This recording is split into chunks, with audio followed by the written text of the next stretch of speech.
আজকে আমি একটা বিয়ে বাড়িতে গেছিলাম, ইনভিটেশন ছিল সেই আইবুড়ো ভাতের থেকে, কিন্তু আমি কোনো প্রোগ্রাম অ্যাটেন্ড করতে পারিনি, বিয়েতেও অ্যাটেন্ড করতে পারিনি, কিন্তু রিসেপশনে তো আমাকে যেতেই হবে। কেন, সব বাঙালি আর খুব মজা করার জন্য। কিন্তু তোমরা তো জানো আমি কিছুদিন থেকে হাত ভেঙে ঘরে পড়ে আছি, কোথাও যাচ্ছি না। কিন্তু আজকে আমার ছেলে আমাকে না নিয়ে যাবে না। ইচ্ছা ছিল তো শাড়ি পরার, কিন্তু শাড়ি তো পরতে পারিনি, তাই এই চুড়িদারটা পরেই চলে গেছি। হ্যালো এভরিওয়ান, আমি সুধা। তোমরা কেমন আছো আর আমার সাজটা কেমন হয়েছে জানিও। খুব ঘাবড়াহট হচ্ছিল, খুব এনজাইটি হচ্ছিল, মনে ছিল বাড়ি পালাই।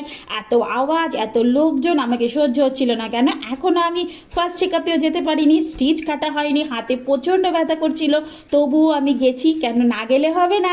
মজা তো একটু না করলে হয় না বলো? আর এরকম করে একটু একটু যদি বাইরে না যাই তাহলে কি করে পারবো? অনেক খাওয়া দাওয়া ছিল, চিকেন মাটন সব ছিল। তোমাদের আমি প্লেটটা দেখাচ্ছি, তোমাদেরও লোভ লাগবে।